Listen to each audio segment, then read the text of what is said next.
Make sure I. All right, what up, y'all? It's your host, Aaron Daniels, man, on the show, X's and O's Sports Speak. I got one of my earlier guests on the show right here, a good friend of mine, he's like a brother, hometown guy. We grew up in the same community, played ball with each other, played ball against each other, even though I got him by a couple of years. Solid dude, man, one of my brothers from another mother. His name is Creed Flowers. What's up, Creed, man?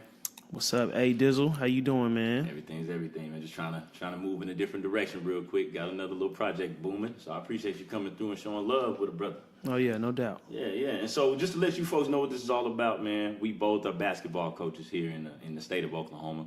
You know, we in Oklahoma City right now, representing for the West Side. Even though we both are East Side boys, you know. So I figured, who better to get a new project started with than somebody that I got a lot of love for on a personal level. So we're gonna get right into it, man. Creed, man, tell them where you're from, man. Where'd everything start for you? Tulsa, Oklahoma, man. You know, born and raised my whole life. Been there. North side of Tulsa, you know, to be correct. You know. You definitely got to gotta get that credibility, you know, right off the rip. Oh, yeah. But, you know, that's where I'm from, man. Born and raised. No other place like it. You know what I'm saying? It has the good and the bad. Oh, yeah. A lot of people like to focus on the bad, you know, but... We'll take them both. Mm-hmm, good and for bad. sure. Now, where'd you go to school, man? Let's start from the roots. I'm talking about from elementary all the way up, man. Because I bet wherever you went, I'm gonna be like, yeah, I know where that's at. Yeah, for sure. It's like a journeyman, man, what they call that. So I used to stay out in Turley when I was younger. Yeah, so I went to Greeley first, you know what I'm saying? I went to Greeley to about second grade. Then my moms wanted me to move on up in the education, you know, department. So I went on to Barnard. Yeah, very familiar. Yeah, And I went into that section, graduated there. After I went there, we moved to the east side. So then I went to Foster Middle School for a year. And then at the beginning of the year, my seventh grade year, I transferred to Carver because we moved back to the north side. Wildcat. You know, brother. due to my mom's, you know, getting married and all that stuff. So we moved back to the north side. Then I went to Booker T for a year and a half. Yeah. That's all, You know that's what I'm all love saying? when it's out there. You know, Yeah. I'm a brave. But anyway. Yeah, I went there for a year and a half, and then I transferred to Edison for, you know, sports reasons. Mm-hmm. Went on there and finished out there. So That's big. Now, man, that's one thing I do like about your story, dog, is because it wasn't all peaches and herb, really, for you on your basketball tip. You ran into some bouts. You had to reroute. You know, so tell us a little about that. I know the story, but a lot of the listeners may not know, man. How'd it go for you playing high school basketball, your high school career? Man, it was a journey for sure. You know what I'm saying? I was definitely what you call a late bloomer. You know what I'm saying? A lot of people don't pan out. You know, me being a coach now, I start to see that a lot more often, that it's rare that you get some stories where they end up being feel-good stories at the end of them. Mm-hmm. You know what I'm saying? So basically, I started out at Booker T, did my freshman year there, and pretty much everywhere you go when you play freshman ball, just about everybody makes the team for the most part. You know what I'm saying? They get it in on the freshman level. So, you know, I was on the freshman team there. We was pretty talented. I think we ended up losing the championship game to Memorial, if I'm not mistaken. They had a pretty good run. You know, They got a championship while I was in high school for sure. True. So I ended up doing that. My sophomore year coming into it, I guess the coaches didn't see that much growth in my game. I was still a very undersized post player that had me in the post because I couldn't really handle the ball that well. Mm-hmm. I could shoot. I could always shoot a little bit, you know what I'm saying, but I could never really handle the ball that well. So I ended up doing that, playing the post, and they ended up cutting me like 2 weeks before the first game. Ooh. From the entire team, not just. Hold on, you have been grinding from day one, yeah, right? Yeah, for sure. Pounding that pavement, paying dues, and then that happened to you. Yeah, they ended up cutting me 2 weeks before the first game. I mean, I'm telling you, I was one of the, you know, guys that was always in the top of running. Right. You know, did everything I was supposed to do fundraising wise, got my stuff together. My grades were shaky my freshman year, True. But I got them together my sophomore year. You know what I'm saying? Started taking things more serious. True. So then they cut me 2 weeks before the first game. Then, you know, I took that and I just ran with it, man. I started working on my game, working out, you know, a little bit more often. I mean, I still worked out a lot, but I didn't really take no excuses. You know, I didn't give myself excuses. I just took my lumps, moved on, you know, started working, progressing towards myself. For sure. Man, that's big that you say that, because I'm pretty sure every coach out there right now, whether it's a coach that's in this state or a coach is worldwide, man, at any level, I see so many of them, so many kids these days, if it doesn't pay off immediately, it's like they jump right off of it and they're ready to move on to something else. And it's difficult. In my little short years of experience of coaching, like, okay, we got to figure out how to make these jokers understand anything that's worth having is worth putting in a little work for. For sure. And it may not work out the first time around, but and I just think that a lot of them today, if they would have walked the route that you went, some of them probably would have quit basketball. They wouldn't have made it. I mean, I can tell you that straight up, man. A lot of people, my stuff, you know what I'm saying, is definitely. Yeah, I almost cussed right there. But We all human. you know what I'm saying? All human. But my stuff is definitely like a feel-good type of story towards the end of it. You know what I'm saying? I definitely worked for everything that I got. And, you know, I didn't have everybody in my corner, but I was surprised at how many people were in my corner after that, you know, after the fact that happened. You know what I'm saying? True. People bad talk coaches and think that coaches don't pay attention, you know what I'm saying, to the lesser players. But, you know, I had the coincidence of Nate Harris lived right around the corner from me. Right. So, you know, I grew up on the same block as him. So when I got cut, that was the year after he had already finished up at Booker T. So Shea Shields was the coach now. So beginning of a new era. Yeah. I remember when, you know, when I got cut, I was walking down the street heading up to the Y. He saw me riding, you know, going up to the gym. He stopped picking me up and wanted to talk to me because, you know, he kind of felt for me, you know, about my situation and what happened.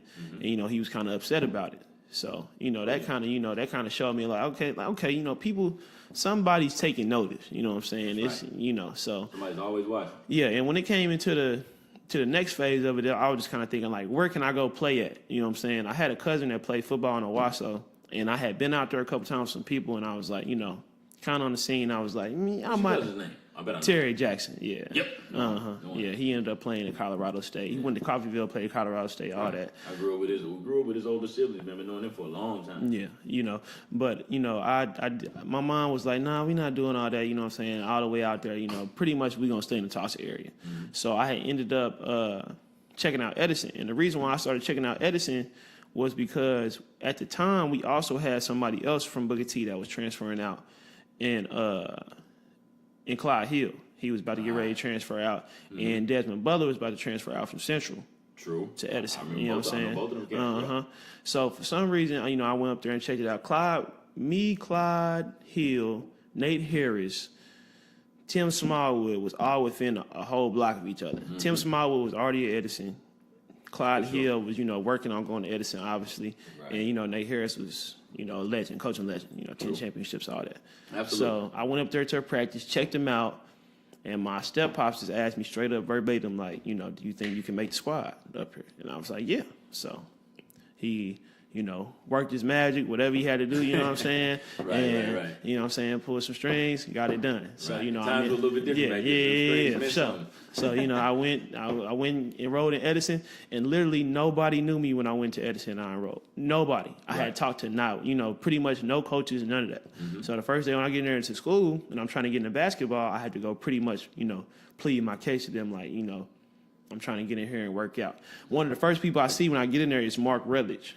You know what I'm saying? Shout out to Mark Rutledge. Yeah, man. He just landed a coaching job, man. Oh yeah, so we're gonna be in touch, dog. Anyway. Yeah, for sure. So I see him, and it was like before practice started, so people kind of, you know, just messing around. You know, people like to play one-on-one, stuff like that. You know, 21, you know, just get up shots playing around.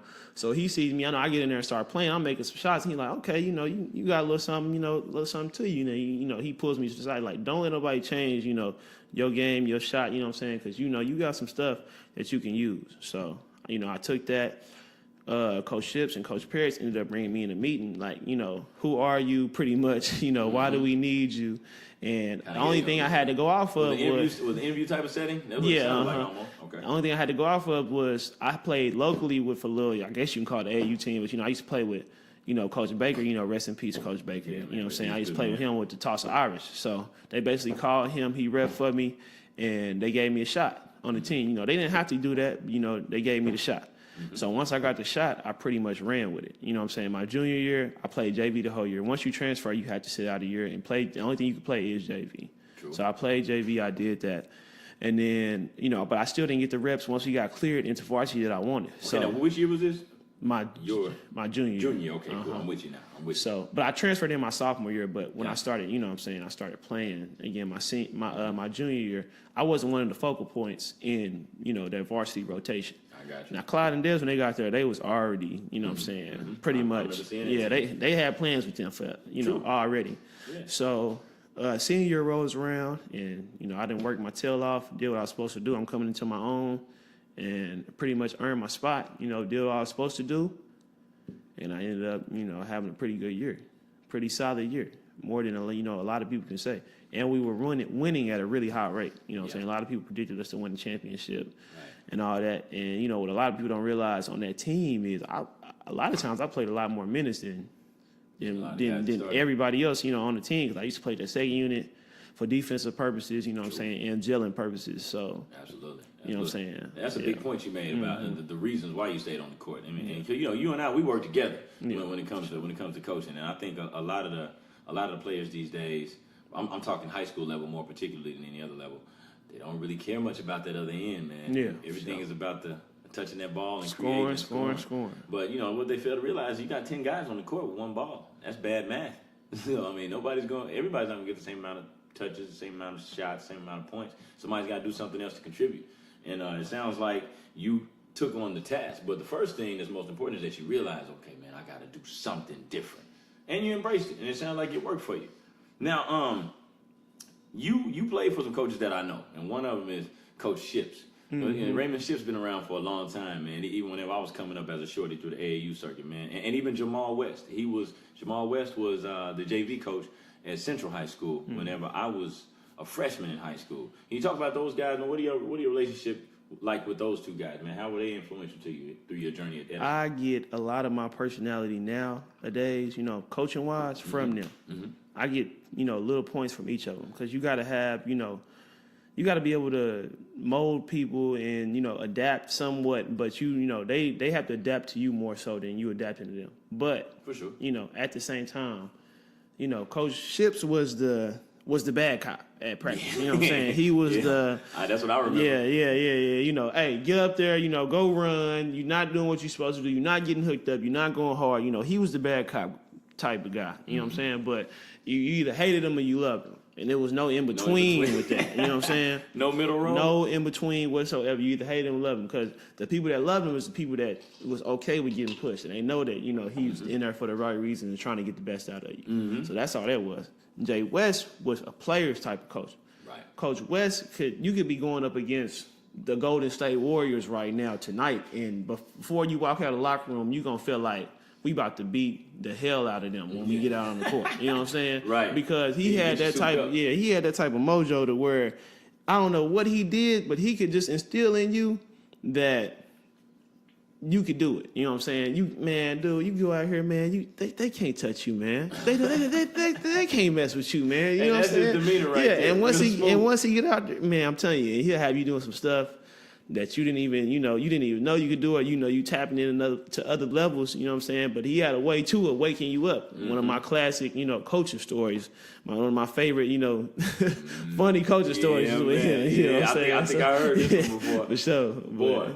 That's big, man. Hey, man, shout out to both of those guys. They've been around a long time. Not to date them or anything like that, or to try to reveal their age. But those guys are true veterans in the game. And, they played a part in both of our careers at some point.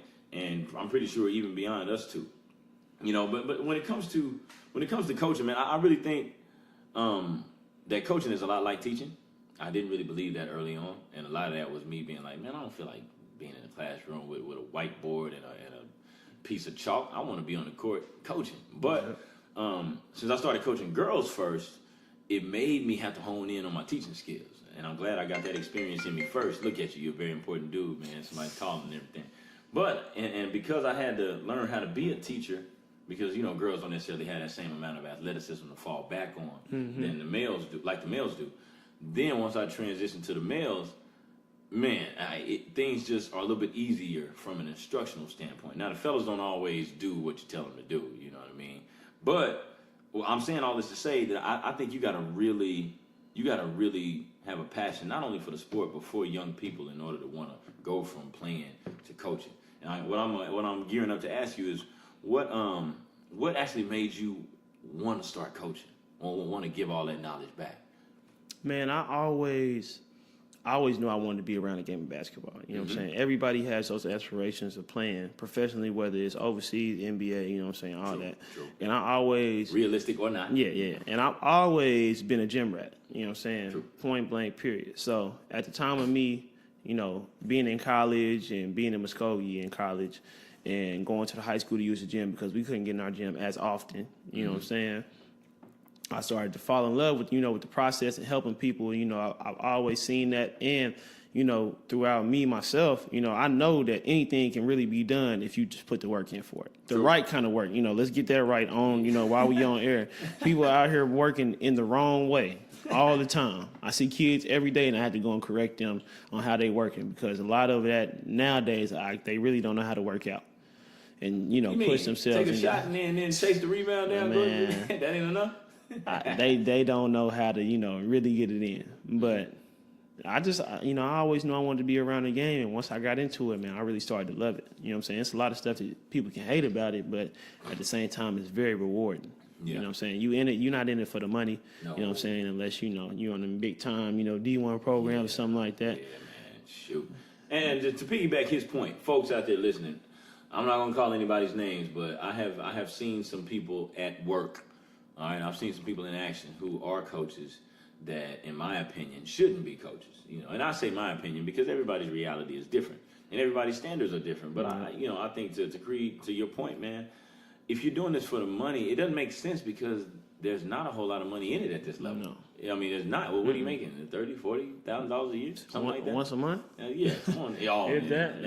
Let's not talk if you're a lay coach and you're not certified. Yeah, it's definitely not for that. You know what I'm saying? So no. I think the youngins deserve a little bit more than that.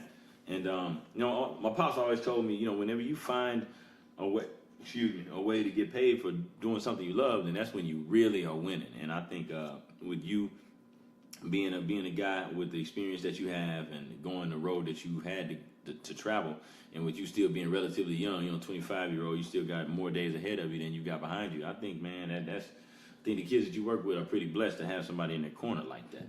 And that's really real. That's really real. Now let's talk about college, dog. You've had a little bit of an interesting college career too. Yeah, for sure. Bounced around just a little bit, right? Mm-hmm. Tell us about that, man. Where'd you start and where'd you finish? Well, I started off in Fort Scott, Kansas. For JUCO. And, how I ended up there was I eventually ended up on the West Coast, but I could have went there originally, but my mom didn't want me to go. She didn't want me to be that far away from home, you know what I'm saying? You got to keep the baby closer, Once we seen it, down the street, she was like, you should have just went the first time. Out of college, I had JUCOs looking at me, a couple of different JUCOs. And I had one that was interested in me in California, in like Coalinga, California, or something like that. Told my mom's about it. She shot it down, like pretty much from the jump. Like, no brainer. Yeah, like, no, you're not going to California. Too far. Yeah. So then I had, I didn't really, where I was going to go for basketball. So I was just like, I'm just going to go to UAPB at the time. University of Arkansas Pine Bluff. I got a lot of family out there and stuff like that, so I was just going to go to school there. They were Division II at that time, just like they are now, right? No, they Division I. They Division I now? Oh, you just educated me on something. Yeah, but I was just, they in the SWAC. I was just going to go there, go to school, maybe try to walk on, stuff like that. Mm-hmm. But, I still had a love for the game. So during the summertime, I was still playing, primarily I was playing under Coach Carter. Sidney Carter. Yeah, shout out to Sidney Carter and his crazy ass. Yeah, you know what I mean. I played for him too. He's wild. Yeah. Good dude. Anyway, proceed. Yeah, it was a lot of us. People still trying to get those right looks, right offers, right opportunities on there. And I ended up going to this one in Texas with him in this tournament and playing, and ended up getting looked at pretty much by Fort Scott. They came out there to see me. I had a pretty decent game and. My coach had put in a good word for me. So I went over there and to Fort Scott for a year, and it was definitely a grind out type of year, you know what I'm saying? I always tell everybody, JUCO is not for everybody. Yeah, everybody can't survive JUCO, you know what I'm saying? And I had went through the whole year, ups and downs, you know what I'm saying, with a questionable type of coach. And yes, I will say that on the air, questionable type of coach, you know what I'm saying? Yeah. Now, we being coaches know that, a lot of times, players are in the wrong, you know what I'm saying? They feel like somebody did them wrong or something like this. Right, whenever it doesn't work out for them. But trust me, I know when right is right and wrong is wrong. And, a lot of times it was in the wrong. We started off with like 20-something players, ended up with 6 at the end of the year. But that's junior college for real. For real, yeah. So I was going to end up coming back too, because I was like, I done paid my dues, did all I was supposed to do, you know what I'm saying? But he started doing some shady type of stuff, you know what I'm saying? I had suffered an injury, like a high ankle sprain, during the off season while I was playing pickup. And That's tough to bounce back yeah, from. ended up saying I was faking it and some more stuff, so I ended up having to leave that situation, man. You know what I'm saying? And do what was best for me. So then the summer came, and I really didn't know where I was gonna go, but I was still working out every day. You know, still staying ready. That's the biggest thing within the grind is you always have to stay ready. You know what I'm saying? So you don't have to get ready. So I stayed ready, and I ended up going to play pickup in Tulsa at the church downtown one morning. Right. And this one guy saw me having to be coach, and he was coaching out on the West Coast at a JUCO up in Oregon. Right. Wendell Moore, you know what I'm saying? Shout out to him around the BA area. That's cool, man. Yeah, he saw me and was, instantly wanted me to come up there with him. He was like, "You gonna come up here, you gonna do your thing, you know what I'm saying? We're gonna get you on, yada, yada, yada." And I ended up, going there, and things didn't pan. We had a very talented team to start, but things didn't pan out, as I just told you with JUCOs. Right. And we ended up at the end of the year with only a couple players as well, like 7 players, something like that. Yeah, man. And a lot of people ended up ineligible or hurt, you know what I'm saying? Right. We had a lot of talent. It just didn't pan out the right way, True. like you would hope. So did that, and I averaged about like 11 a game, you know what I'm saying? Got in the double digits, which is a big jump from, not playing that much, going to averaging about 11 points per game. Right. Went there. So I imagine you played some pretty good minutes then. Yeah. I played probably more minutes than just about anybody. Good. There's probably one other dude, you know what I'm saying, that played as many minutes as I did. Big time. And at the same time, so we did that, and I didn't really have that many offers because we was losing at a high rate. So I ended up getting a letter in the mail from Bacon, you know what I'm saying? So I hit the coach up. He had hit me up, showed interest, and he recruited out of the NWACs. Guess he saw I was from Tulsa, you know what I'm saying, saw my stats and was like, we can use you up here at Bacon. So There you go. ended up going, I didn't even end up doing my last trimester there because there really wasn't no point with me academic-wise. So I went up to back to Oklahoma, went back home, went there, and I was pretty much sold on it. So then, I went to Bacon my last 2 years. Had a pretty good, career there. My junior year, we didn't win as much. My senior year, we finally got to winning some, you know what I'm saying? I can remember watching that team play your junior and senior year, really, but yeah, man, y'all had a good squad. Y'all had a good squad. Do you think that y'all were able to get the most out of that group as possible? Not necessarily, because we did suffer some key injuries. You know what I'm saying? Big Jeremy was out for quite some time. I had shout out to Jeremy McClain, man, the big fella. Yeah, big lefty Derek Coleman. yeah.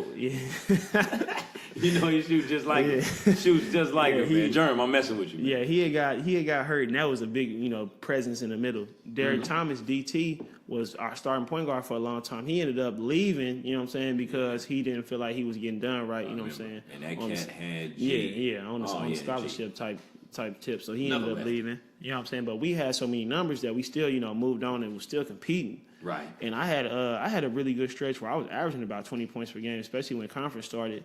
Ended up hurting my ankle, and then my numbers kind of went down from from there a little bit. Was it the same ankle from Fort Scott? No, I don't think so. I think it might have been the other one, but it was just them high ankle sprains and stuff like that. It's kind of hard to. It's different from a long ankle sprain. You know what I'm saying? They linger, so I've been told. I've never had that injury. Knock on wood. Hope I don't ever get it. Yeah, we ended up making the playoffs. Whatnot, losing in the first round to Our Lady of the Lake, and I ended up getting like second team, all conference. All that. So yeah, I ended up having a pretty good college career at the end of it. That's good, man, and that's really good. And most importantly, you got out of there with your paperwork, didn't you? Yeah. Got your degree, man. Now, here's one thing that and that people who know, the both of us know, that during your time at Bacon, I was coaching at Muskogee High School. I was a part of the girls basketball staff. I was a part of 5 really good teams, man. But that's on another note. But I actually was around to watch you finish your college athletic career, but also begin your coaching career. Talk to me a little bit about your Muskogee stint down there coaching basketball at Muskogee High School. Man, it was really just kind of, being in the right place at the right time, being blessed with Josh Berry, shout out to him. Yeah, man. You know what I'm saying? Little bitty ass. Yeah, that's my man, though. Yeah, from the get-go, he wanted me to come in there and help him out. He knew what type of person I was. He knew I was a gym rat. He knew, my love for the game. So he brought me in there up under his wing. And, we got going, and it was really a really good growing experience for me. You know what I'm saying? A lot of people, have a lot of negative things to say about Muskogee. It has its good and it has its bad. You know what I'm saying? As everywhere else. You know what I'm saying? So that's just the way it happens, man. So I ended up having a good stint there. By the time I was there, I learned a lot. Now, was it 2 or 3 years that you were coaching there? 2. 2. Yeah, I ended up coaching 2 years. I always think it was 3, but for some reason, okay, it was 2. Now his staff. Now, one thing I always joke with Barry about every time I see him, man, is that this dude has had he's had the most turnover on his staff from year to year than anybody that I know in this profession. You know, and it just goes that way. But I always give him a bunch of crap about being somebody that's hard to work with. But man, he's a good dude, and he's one dude that I've noticed that will give an opportunity to anybody that he thinks has some promise. So who all did you get to coach with alongside of in those 2 years? Because I think the staff changed a little bit from your first year to your second year. Who all were you able to work alongside? Coach Warren, Robert Warren, was one of my really good friends. He started basically the same time I did, you know what I'm saying, with that staff. Coach Wilkerson was there. He had been there for a little while. Yeah, shout out to Sean Wilkerson. I got to coach with him too. And Cliff Deffenbaugh. Yeah, I got to coach with him, on the freshman level too. And probably the most influential is Coach Duncan, for sure. Yeah, shout out to Brent Duncan, man. Definitely a vet. Shout out to the fam, too. Definitely a vet in the game. He had the biggest impact on me. You know what I'm saying? Me and him clicked from day one, and we always been super tight. Good basketball mind too, man. Good basketball mind too. Hey, man, I'll tell you this. Watching him coach his son. How was that, though? And I'm gonna ask you. I ask you because I've seen this from experience, and I've also been told by some experienced vets that have been around the block a few times. It's like either when you're a parent and you're coaching your own, you're either too hard on them or you're not hard enough on them. How much truth is in that, man? Oh, it's very true. You know what I'm saying? And probably the biggest is too hard on them. You know what I'm saying? Right. You expect a lot more out of them than you do out of anybody else. From what I've seen from the coaches coaching their sons, nephews, distant cousins, anything that's tied into them in their name, you know what I'm saying? They're expecting you to produce at a high rate. Right. So, when you don't do so or you cutting corners, or, you're not doing what you're supposed to do, it's like on a whole nother level than from anybody else. You know what I'm saying? Which is good, because it shows you that, okay, I don't have any favorites, you know what I'm saying? I'm not picking favorites, I'm not picking sides, Everybody I'm trying to push everybody, But at the same time, the coach has to be worried about themselves and in discretion themselves. Like, I want everybody to know that he earned this. Because, a lot of people get the stigma that, he's going to play just because he's related to so-and-so. You know what I'm saying? He's going to play. That's a given. And that's just not the way it works all the time. Unfortunately, we both seen it work that way when it shouldn't have. Yeah. Let's just be honest. Yeah, you know sure. what I mean? Now, how about, was Josh Berry and Tubby the same way? Like, it was a little more amplified whenever he was doing something wrong versus Tubby.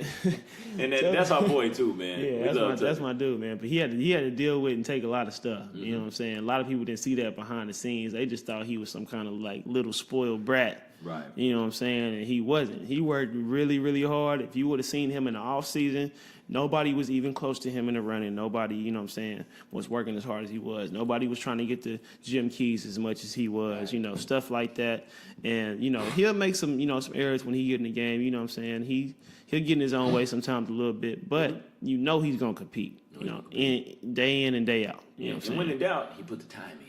Exactly. So, I mean, and so for you youngins, if there are any youngins listening to this right here, man, listen, when you put in that time, you earn yourself a little more credibility to where coaches will allow you to play through more mistakes, whereas somebody else who's not working like you, they're not going to watch them out there making as many mistakes. Exactly. Those guys that get subbed out and sat down a lot sooner than another one who's working. So if you're putting in that work, those coaches would trust that, okay, he can play his way out of this. Okay, so please note that. Now, listen, I'm glad that you were talking about, kids having it kind of rough with whoever their parent is, whoever their guardian is, because, you and I, we talked a lot on different levels, and you told me a lot about the influence of your stepfather when you were a kid, man, bringing you up, showing you how things are supposed to be, and kind of making you tough. Walk us through that, man. What are some of the? I know some of these antics, man. But what were some of the mind games you used to play with you to kind of toughen you up? He did a lot of different stuff to me that I didn't really understand.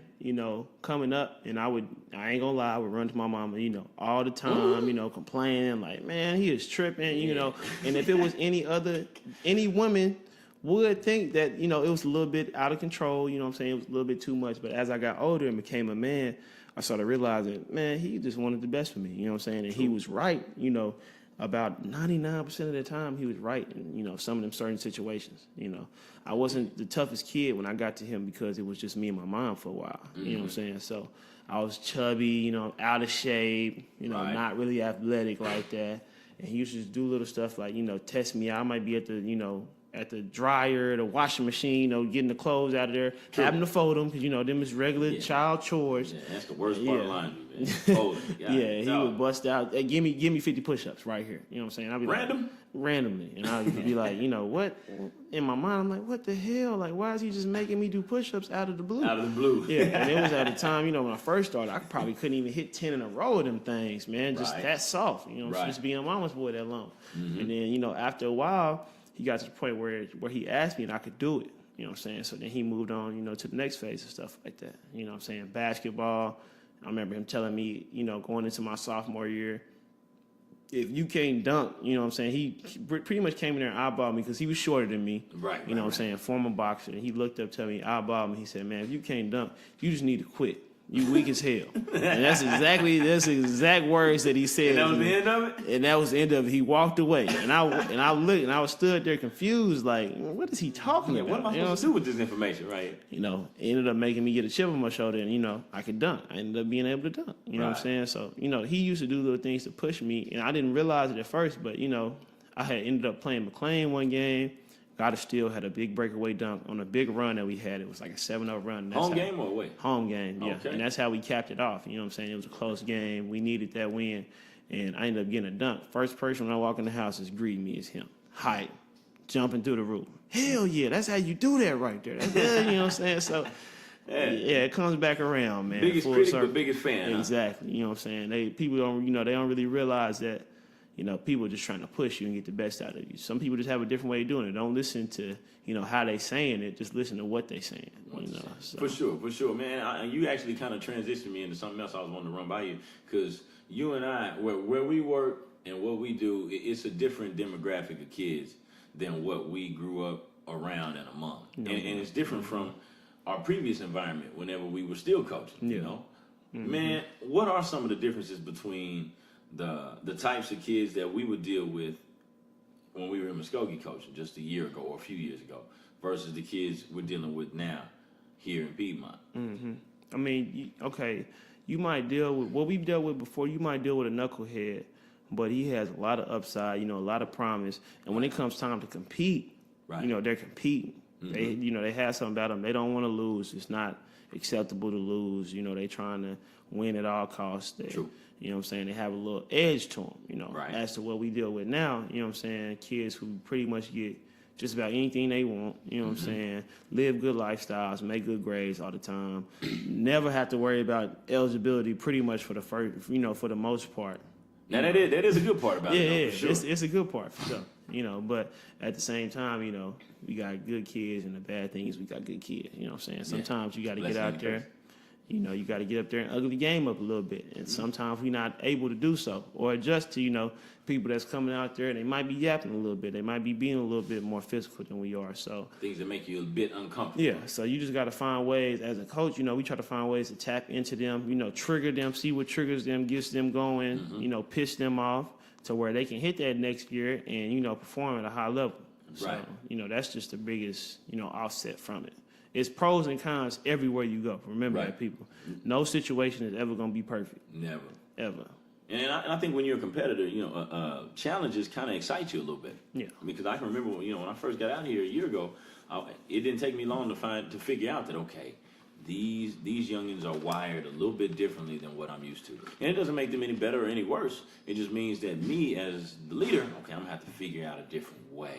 Okay, because I know, we both know that they got something in them. Exactly. That we are responsible for pulling out of them.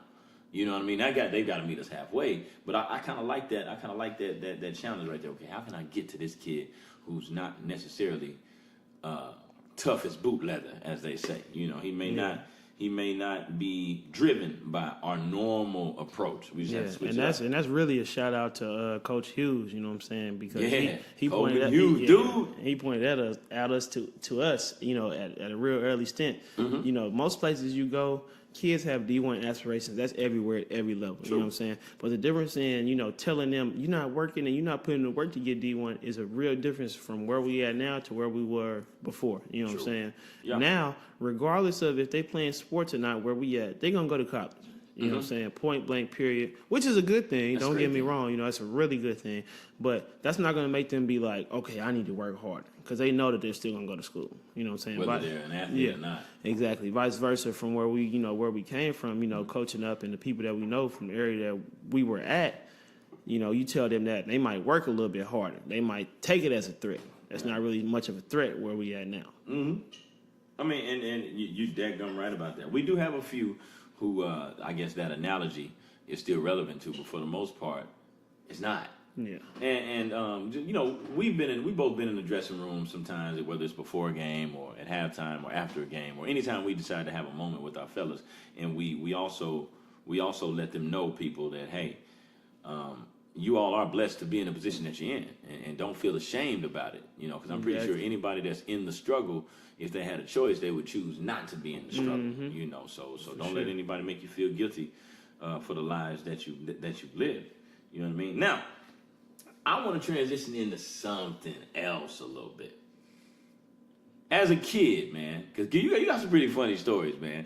When you tell me a lot about your mom and how she was on you and your brother when y'all were growing up, man. How was childhood with your mom and your younger brother? Growing up in the town, that's what we call Tulsa, Oklahoma. Yeah. Growing up in the town on the north side, living with mom. You're the oldest of two, right? Yeah. Man, how was childhood, brother? What were some of those memories you got on your brain? First and foremost, the good, the bad, and the ugly. It was fun. You know what I'm saying? Absolutely. But and you say me and my brother, but a lot of times it was me, my brother, and my cousins. You know what I'm saying? Which was two other boy cousins for the most part. I had three other ones that I was real tight with.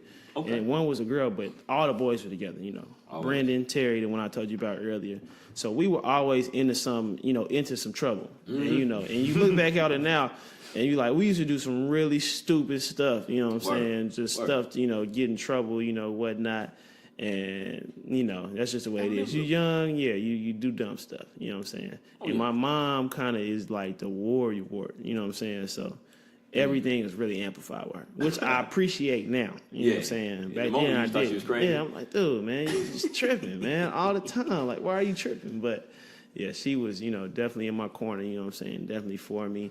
And she just wanted to see the best out of me, For sure. And seeing the best from me, so. And here's one thing I always throw at my students when I'm in class, or even our players. I say, man, do you have chores at home? What are you responsible for? What are some of the chores you had? Some of your responsibilities that you had when you were a kid? I had to know the trash day. I had to take the trash out. The trash can never be full. I had to fold all the laundry that was in the dryer. I had to push the stuff in the washer, whether it was yours or not, whether it was mine or not, it had to be done the right way, and it had to be folded a certain way. Mm-hmm. Dishes had to be done and dried. It wasn't no drying rack back then. You had to wash them and then you had to wipe them off at the same time and put them up. There was no dishes being left out there, unless we use a dishwasher. That's a different type of subject right there. I had to cut the grass, all the little things like that. You know what I'm saying? And I had really more responsibility. My mom's gave me a lot of responsibility, but my step-pops really came in and made me have a lot more responsibility too. And he showed me the importance of that and, getting stuff done the right way, doing it the right way, and being used to doing stuff and working and hustling. He really got me in, hustling. And folks, whenever he says hustling, he means it in the legal way. In the most legal way, yes, cutting yards, running clocks, stuff like that. Right. Always having something where you could have some money. That was his biggest thing. You know what I'm saying? You need to have your own money. You need to be able to do what you want to do at all times, so he instilled that in me at a real, as soon as I got with him, that's what he really instilled in me. Yeah. So to me, that sounds like an environment of accountability. Yeah, you learned that pretty early. Good deal, man. That's huge. Now, what would you say, based on your experiences, man? Because everybody, I'm pretty sure, would slice it at least a little bit differently. But kids during your era when you were growing up versus kids now at the same age, if you could name a few differences that you've seen. Well, I really think, and I was talking to somebody about this the other day, it's not necessarily an era thing because I feel like at every era you have every type of kid, you know what I'm saying? And it's kind of different. People don't think of it like that, but let's say if you were in a really different era than I was, you would think, man, these cats now, these younger cats, they just lazy, man. They don't do nothing. But I guarantee you can name off at least 5 people that's in your era that do the same type of stuff that the young ones are doing, you know what I'm saying? So you have all those different type of characters that do that type of stuff. You have the people that are self-motivated, you know what I'm saying, that can do their own stuff, that are successful. They end up being successful in life because they do everything the right way. You know, you got some people that are spoon-fed and they make excuses for themselves and all that, and they're just not as successful. You know what I'm saying? When they have to branch out and get on their own, it's hard for them, man. They just can't really adjust. You know what I'm saying? And that just had to. Yeah, that goes for college. That goes for everything. You know what I'm saying? The parents have always been there. They're always looking out, which is definitely not a knock to those parents that's looking out for them. You know what I'm saying? But you have to have accountability. That's the only way, you know what I'm saying? You get used to doing stuff, get used to working, and not have that cushion to run back on, because they know if they can run back on you know what I'm saying? Oh, yeah, I quit. You know what I'm saying? And that's the biggest thing with kids nowadays, man. They'll quit. When it gets tough. They'll quit, man. Yes, in a heartbeat. And it's just like, you know, no adversity, no pushing through, you know, none of that. And then obviously, I hope y'all heard his first point. He, you know, definitely said that this is not every kid we're talking about, but we have seen some of them where things get a little bit tough and they pull out of it.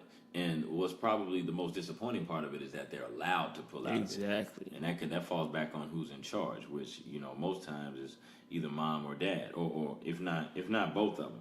But I'll throw this at you, because it sounds like you learned a lot, man, in a short time. Because you're just 25. And I'm gonna throw the age thing at you. How much do you think age factors into experience, whether it be in sports or life in general? I think it's just really, I don't think it's age. I think it's what God has placed you in and what you have to go through. You know what I'm saying? You have different people, different type of, you know, we talk about different demographics and what people have to go through.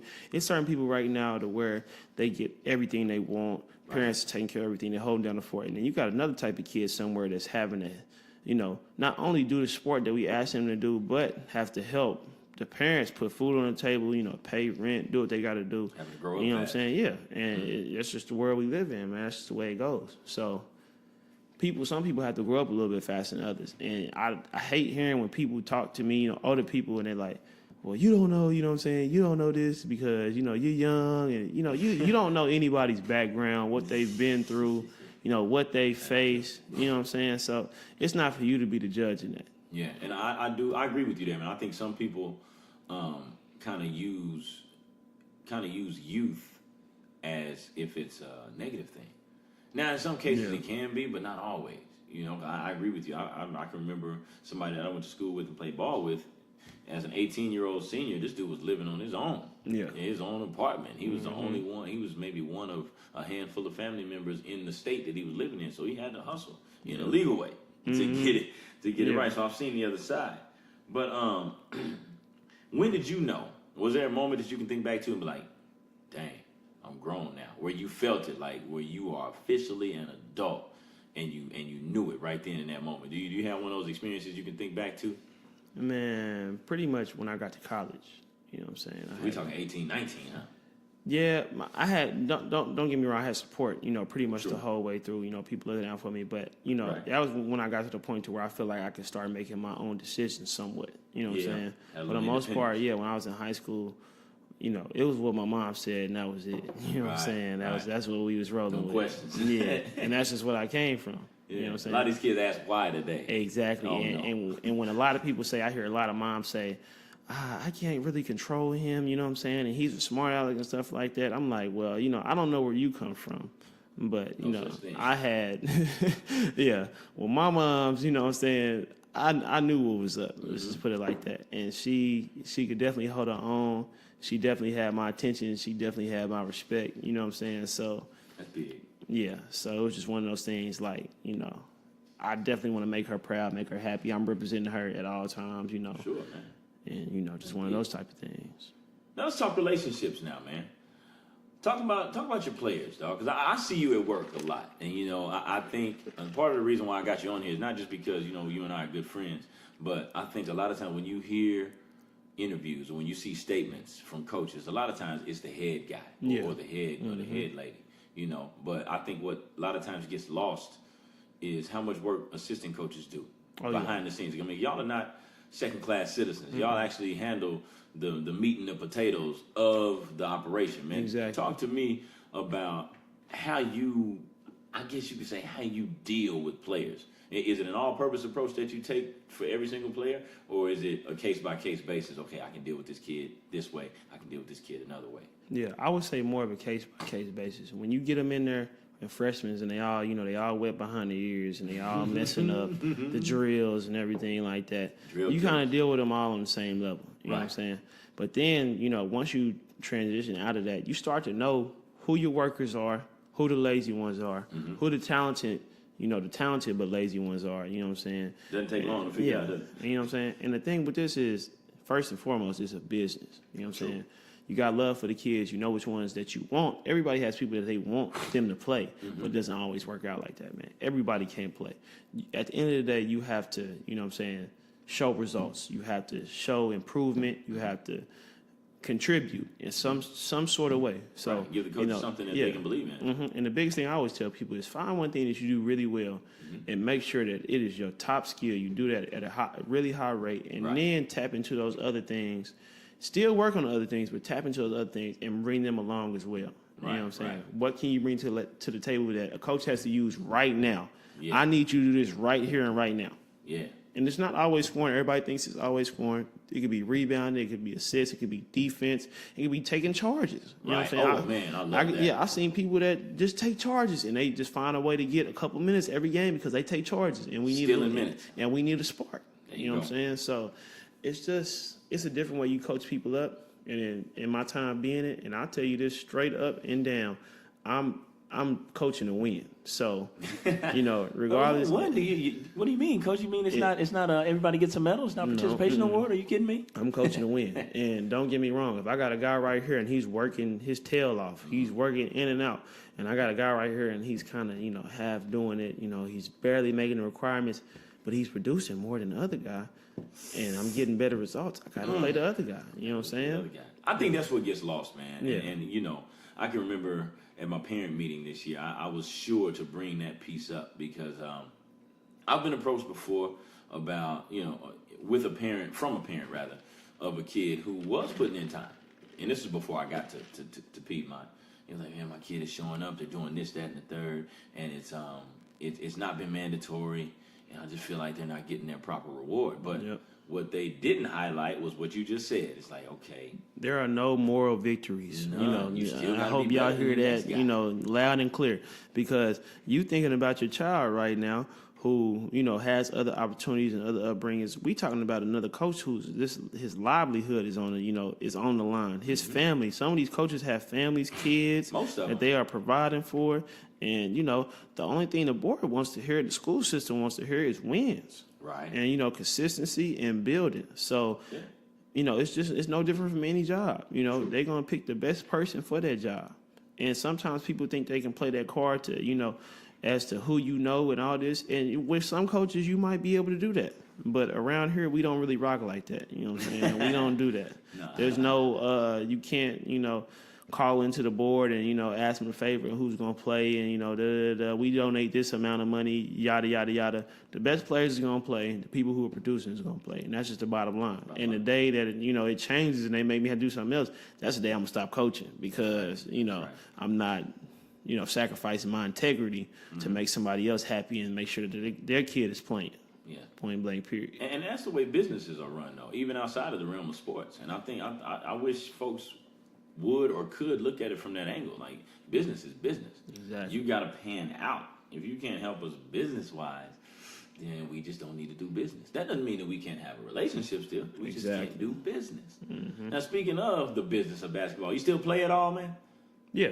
I still get it in. I still tear these young cats up. You know what I'm saying? It's like that. No modesty in it. Just go right at them. I'm still very active, and I think that's a big thing with me and my coaching is that I can go out there and show them something, rather than you got an older guy. No knock to the older guys, you know what I'm saying? Yeah, we're all gonna get there at some point. But they might not be able to get out there and show them something. Get out there and show them that I can mix it up. You know what I'm saying? So they gain a whole nother level of respect for me on that type of stuff because they're like, oh, yo, he come out here and he can do it, man. He can do this at a high clip, at a high rate. For sure. You know, I always let them know this was a lot of work put into it. It wasn't something that just came overnight. Yeah. So. Oh yeah, I like that right there, man. And that's big because at some point they all stop doing what you say and they start doing what you do. And listen, I've seen teenagers like they can't really necessarily hide their body language. You know, if they look at you and they're not feeling you or they're not believing in what you say or whatever, you can see it all on them. Yeah. But whenever you get out there and mix, I can remember when you first came out here to Piedmont, and a couple of my top guys, excuse me, they came to me and said, man, who is this? And they had that tone as if like this. I just brought some buster up in here. They couldn't hold his own, and then as soon as we checked ball, it was a lot of respect. It was a rap. For sure. All right, to put it blunt, you know. But now listen, on another note, because since we've been all over the place, so folks, hopefully y'all been following. Back to the relationships, man. Talk to me about your relationship with Smoot, man. Landon Smoot, man. He right here in the spot too. We don't say we say his name, but we just gonna let him do his thing. He don't want to get on the mic. That's my dog, man. It ain't my sidekick. You know what I'm saying? People try to clown him all the time, act like it's my sidekick, man. That's my brother. So it's no Batman and Robin. Nah, man, it's Batman and Batman. You know what I'm saying? And we don't really mess with Batman. It's Goku and Goku. You know what I'm saying? If you really want to get technical with it, you know Come what I'm on, saying? man. The greatest superhero in the world, or maybe you can call him Gohan. You know what I'm saying? Because he got a lot more potential than he taps into. You know what I'm saying? So you coaching him too now? Huh? Yeah, definitely have to coach him up. How far do y'all go back, man? We go back to Edison. He was 2 years, younger than me when he started at Edison, and as a lot of people that play sports know, you got the little hazing that goes on and stuff like that. Not like the the college investigation hazings that they going through right now. Just so basic. It's not fraternity style. Yeah, no, definitely not that. You know what I'm saying? Just a little hazing. And I was always a dude, and I'm still to this day. I know so many people. I'm cool with so many people that if you really don't like me, you just hate. You know what I'm saying? Yeah. For the most part, if you don't like me, you gotta just work hate. hard not to like you. Yeah, because I pretty much get along with just about anybody. And I was one of them ones when he came in and he was young, you know what I'm saying? Took him under my wing, you know what I'm saying? We was always cool. I always showed him love. I did a little hazing, but it was never, over the top. You know what I'm saying? It was always good. And, I saw the potential from him from the jump. He stayed on the north side with me, and I saw him at the Y lot, which was my stomping grounds. True. And, we ended up getting close in college. Yeah. He came, when I was going out to Bacon, which I told you guys earlier, he didn't know where he was going to go. I think he was going to end up going to like TCC or something. He was right out of high school at that point. Yeah, right? He didn't know where he was going to go. I was like, man, dude, you need to be hooping. So, I hit up my coach, had him come out there. I was like, man, he coming to Bacon. And he's Indian, you know what I'm saying? If you know anything about Bacon, it's an Indian college. That's right. You can thrive up there if you're Indian. They break a little bread. Yeah, for sure. They break bread. Listen, I just learned that because honestly, I've known Smoot for some years now too, but I didn't know that he had some Indian in him. People just think he's light skinned. He is definitely Indian too. You know what I'm saying? Pretty dude. You know what I'm saying? So we got up there, and that's when we just got, we got super tight after that. You know what I'm saying? Pretty much mano y mano. Real brothers. That's good. So. And I can appreciate that, man, because one thing I can remember being toward the end of my high school years, and my high school coach Scott, Terry Scott, he used to always say to us, he used to say, man, make sure y'all spend as much time with each other as you can, and take pictures and all that stuff. And it sounded kind of corny at that time, but he would always follow it up by letting us know where he was coming from. And where he was coming from was a space that, hey, you can count the days pretty much on one hand that all of you and your guys, guys, are going to be under the same roof at the same time for the rest of your days. And I know that may sound like kind of final or kind of sad, but it's really not. It's life. No, it really is. And to touch back on some points that, we hit earlier, I talk to Smoot about stuff like this all the time. If you want to get technical, we had a really talented team at Edison, and you can count on one hand how many guys played all 4 years of college basketball once we went. And I'm not just saying at a specific level, you know what I'm saying? I'm just saying in general. Right. Next level, what I'm saying? Next level, period. Exactly. So, it takes a different type of, commitment, work ethic, stuff like that to actually be able to do that. And I've seen a lot of guys fall through the cracks. Very talented guys, you know what I'm saying? Whether it was injuries, whether it was their personal problems, you know what I'm saying? Right. So, it just takes a certain type of person to be able to do that, to go through all 4 years of college playing ball. Mm-hmm.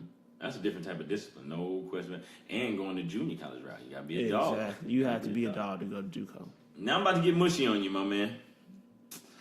Talk to me about, your relationship, your love life, G. You are engaged, aren't you, my brother? I am engaged. Yeah. Well, first of all, congratulations, even though you've heard that 1,000 times. Yeah. You know, and I was actually there for the proposal, you know what I mean? Yeah. Let me let y'all know how it went down. You know, my man had just graduated from college hours before that. This was all in the same day. You know, he graduated, Smoot graduated, Yeah. Tori graduated, and Tori is Creed's fiance, you know, and then he dropped to one knee and gave the good old proposal at the, what was the event? I don't want to call it no after party. Well, I just had like a little, basically like a little reception for, reception like congratulating me for graduating. Gotcha. But, you know, within the works for months, I had been planning on proposing her. You know, I had told AD about this. I had told, you know what I'm saying, a lot of my closest friends about this. And she somehow was out of the loop, you know, through the whole thing. I guess we represented and kept the secret. You know what I mean? For sure. And you know, I think that's pretty dope, man. I think that's pretty dope. And I'm gonna tell you, I'm gonna speak from one perspective real quick. I'm gonna tie it back into the business because I can remember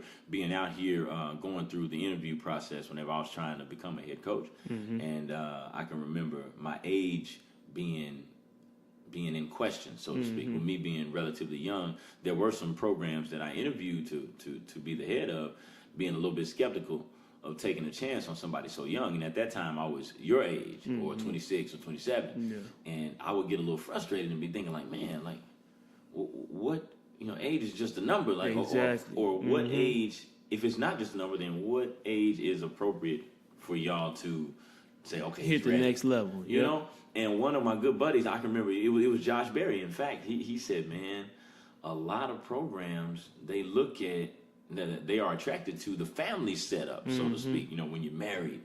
And if you have children, they say, okay, this is stability right here. Yeah, somebody a lot more stable. You know what I mean? And I actually think that with you, not to, you know, say that you're strategically getting ready to get married, but I think that that's going to work out for you whenever you decide to ascend to your head coaching heights. But talk to me about Tori, man. How did y'all connect, and, you know, where'd the love come from, man? Man, met her in college, you know what I'm saying, at Bacon. You know what I'm saying? I met her, the first time I met her was in the, like, admissions office or something like that, you know, financial aid, all that. Right. Just, you know, just a cordial. If you know anything about Bacon, them dudes up there be on it, you know what I'm saying? Hounds, you know what I'm saying? The female to male ratio is, you know, very offset. So you can't really blame them at the same time. It's kind of, you know, for keeps. Yeah. And I saw her and shoot your shot. Yeah. And best believe, people still tell me to this day she's a cold piece, you know what I'm saying? So she's a good looking girl, man, I'll tell you. So, you know, when I saw her, you know, I just introduced myself, said hello, and just act like, you know, it was nothing. Just kept it pushing, you know what I'm saying? Smooth. But, yeah. and I made sure every time I saw her, though, that I spoke, you know what I'm saying? I said hi once I knew her name and all that. And then somehow she ended up, like, following me on Twitter or something like that. And I hopped in the DMs. I hopped in the DMs, you know what I'm saying? For sure. Then it was a wrap after that. It was you a know wrap, what I'm saying? huh? Yeah, we pretty much hit it off. And she was somebody I knew that you know what I'm saying, I needed in my life, you know, I wanted in my life. Real positive, you know, go-getter, everything I wanted, you know what I'm saying, in a female. You know what I'm saying? So, Gotcha. And, you know, I've always been told by cats who have already turned that corner, they always say, hey, man, when you know, you know.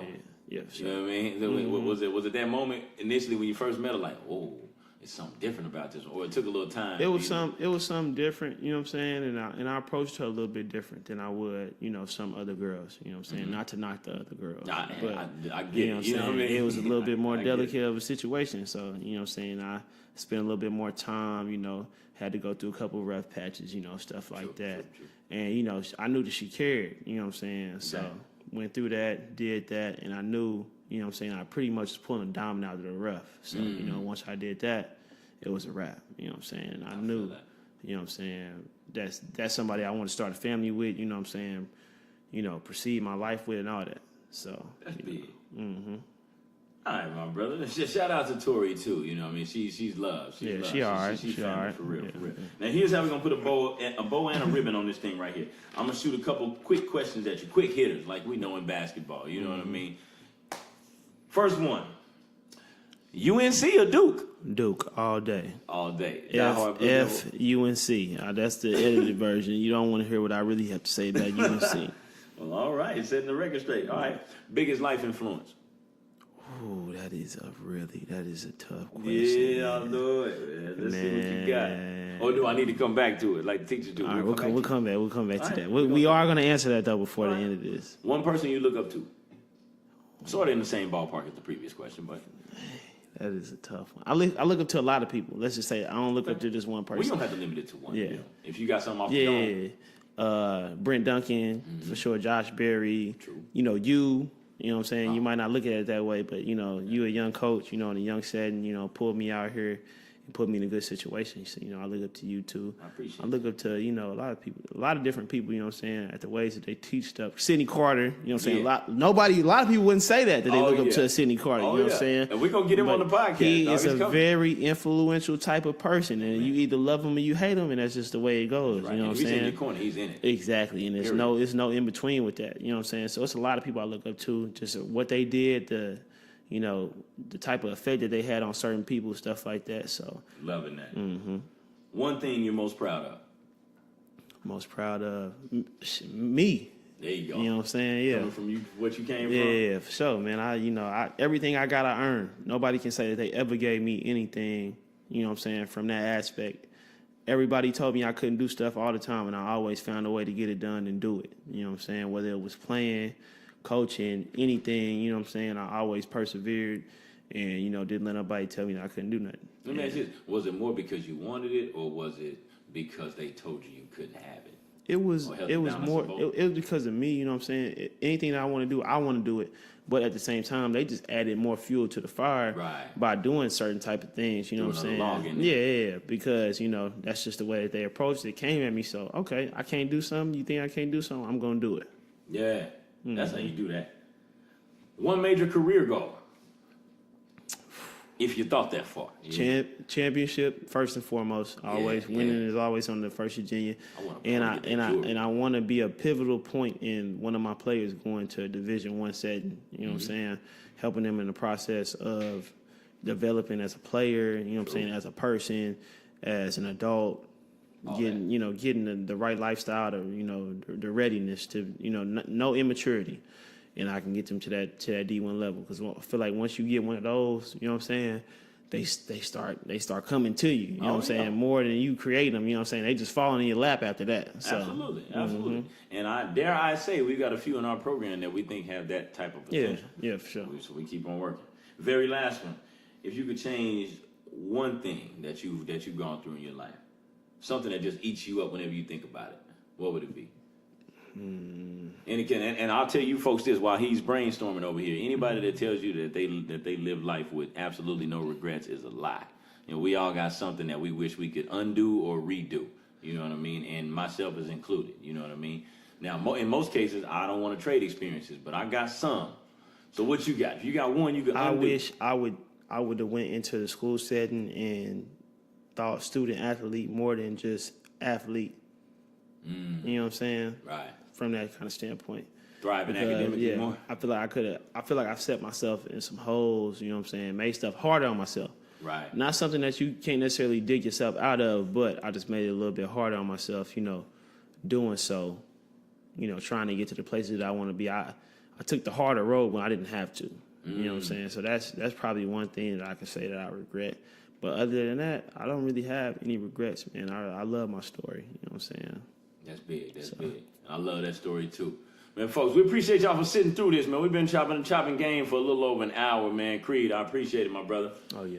Quality speak right here. And for my brother Creed Flowers, I'm Aaron Daniels, man. This is one of your earliest editions of X's and O's Sports Speak podcast coming at you. We're going to be dropping weekly. We're going to try to keep this going with y'all's blessings out there. So keep tuning in. We'll see y'all next time.